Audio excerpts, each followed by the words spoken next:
The air in the Akpan household buzzed with the familiar energy of a school day morning. John Akpan, his face already creased with the day's worries, wrestled with a stubborn tie as he hummed a tuneless tune.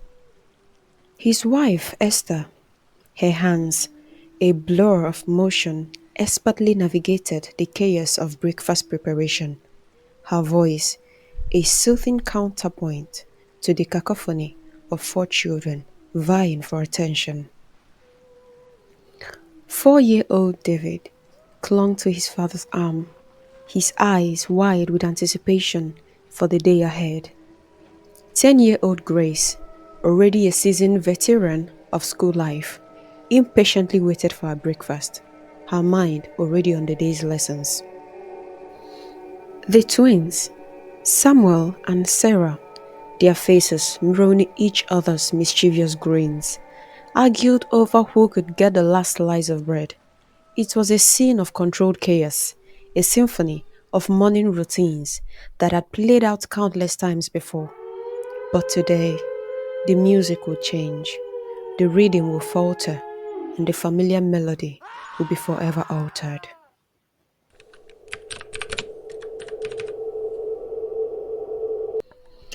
The morning sun, a hopeful orb in the sky, cast a warm glow over the Atman family as John drove them to school.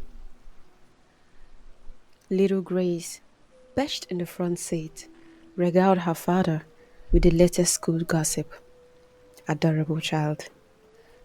While Samuel and Sarah, their heads pressed together in the back, plotted their next mischievous adventure. Madam Esther, the lady of the house, her own car already waiting at the curb, waved goodbye, her smile a reflection of love and reassurance. She watched as other mothers happily walked their children to school.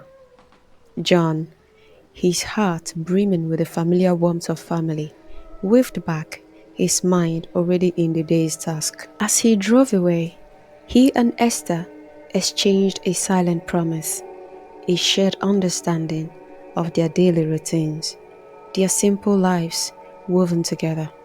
But fate, it seemed, had other plans.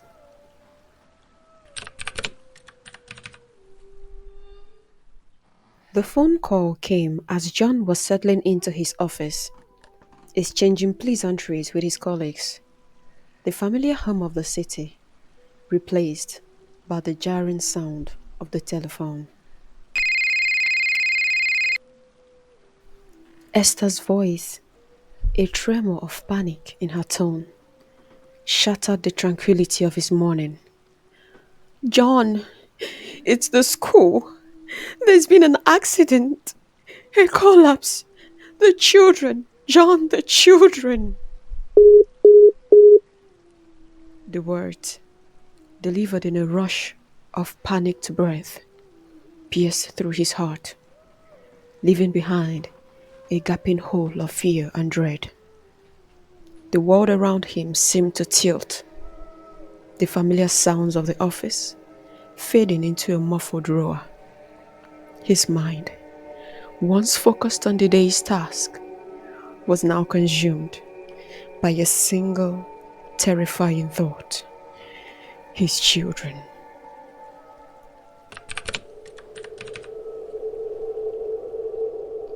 The drive to school was a blur, each passing second an eternity. John's mind raced, fueled by a desperate hope that the news was just exaggerated, a cruel rumor that would soon be dispelled. But as he approached the school, the scene that unfolded before him confirmed the worst. The once proud building lay in ruins, a twisted monument to tragedy. A sea of faces, filled with grief and despair, surrounded the wreckage, their cries of anguish echoing in the air. He pushed through the crowd, his heart pounding in his chest, his eyes searching for any sign of his children. But it was Esther's face, pale and lifeless, that met his first gaze. She lay on the stretcher, her body still, her eyes forever closed, a victim of a grief too heavy to bear.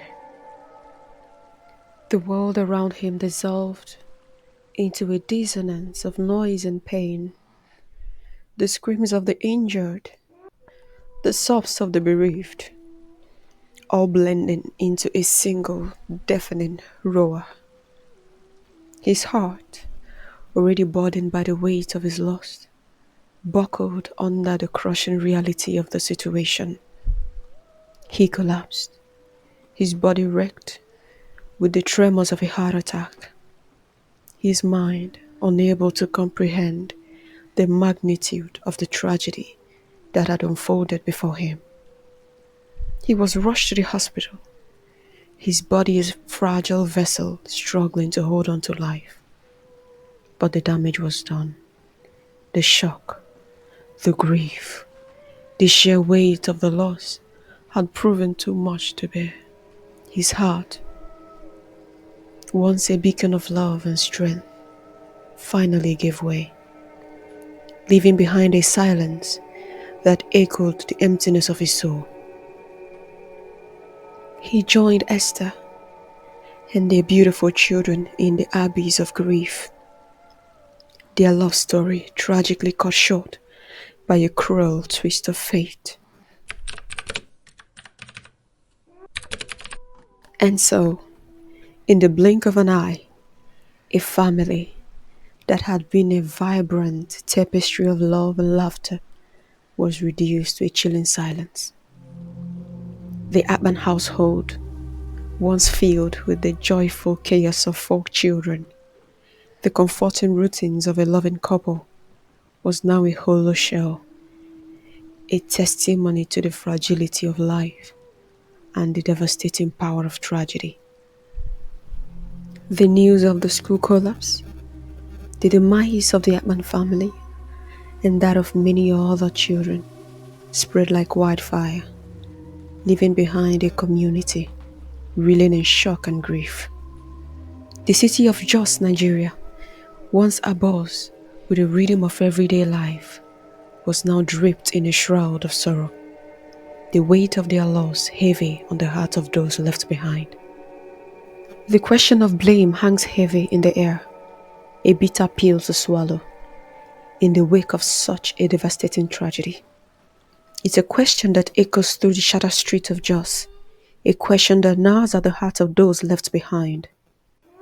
Should we blame the government for their negligence in allowing a poorly constructed school to stand? Their apathy, a silent accomplice in the tragedy. Should we blame the school authorities for their blatant disregard for building regulations, their pursuit of profits outweighing the safety of their students?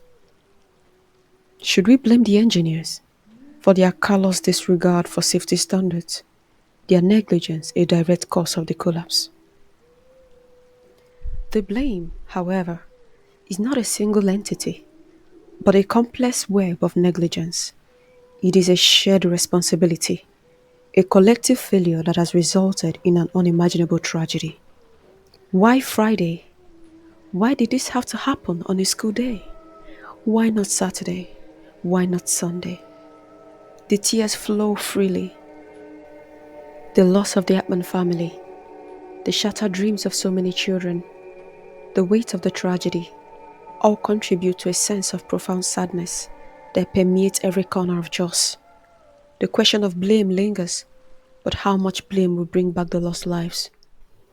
The loss of the Akpan family, the shattered dreams of so many children, the weight of the tragedy, all contribute to a sense of profound sadness that permeates every corner of Jos. The question of blame lingers, but how much blame will bring back the lost lives?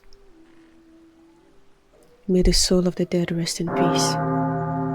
Amen. If you enjoy this story, click subscribe, turn on your notification so you'd be the first to know when we post another real life story, experiences of people that teaches us quite a lot of things. Share and like as well. Let me know what you think about this tragedy in the comment section. See you in the next story. Bye.